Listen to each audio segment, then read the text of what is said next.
ప్రతిపక్ష పార్టీలకు సంబంధించి ముఖ్య నాయకుల విషయాన్ని చూసుకున్న తర్వాత ఆంధ్రప్రదేశ్ అధికారంలో ఉన్నటువంటి వైఎస్ఆర్ కాంగ్రెస్ పార్టీ యొక్క మంత్రివర్గంలో అనేక మంది మంత్రివర్గ సభ్యులు తీవ్రమైనటువంటి పోటీ ఎదుర్కొంటున్నారు.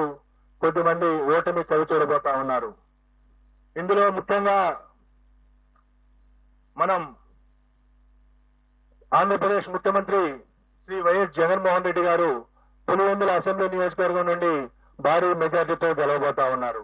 ప్రతిపక్ష పార్టీలకు సంబంధించి ముఖ్య నాయకుల విషయాన్ని చూసుకున్న తర్వాత ఆంధ్రప్రదేశ్ అధికారంలో ఉన్నటువంటి వైఎస్ఆర్ కాంగ్రెస్ పార్టీ యొక్క మంత్రివర్గంలో అనేక మంది మంత్రివర్గ సభ్యులు తీవ్రమైనటువంటి పోటీ ఎదుర్కొంటున్నారు. కొద్దిమంది ఓటమి చవిచూడబోతా ఉన్నారు. ఇందులో ముఖ్యంగా మనం ఆంధ్రప్రదేశ్ ముఖ్యమంత్రి శ్రీ వైఎస్ జగన్మోహన్ రెడ్డి గారు పులివెందుల అసెంబ్లీ నియోజకవర్గం నుండి భారీ మెజార్టీతో గెలవబోతా ఉన్నారు.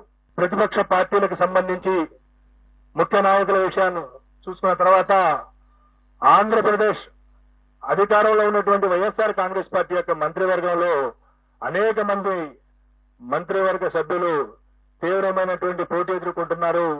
కొద్దిమంది ఓటమి చవిచూడబోతా ఉన్నారు. ఇందులో ముఖ్యంగా మనం ఆంధ్రప్రదేశ్ ముఖ్యమంత్రి శ్రీ వైఎస్ జగన్మోహన్ రెడ్డి గారు పులివెందుల అసెంబ్లీ నియోజకవర్గం నుండి భారీ మెజార్టీతో గెలవబోతా ఉన్నారు.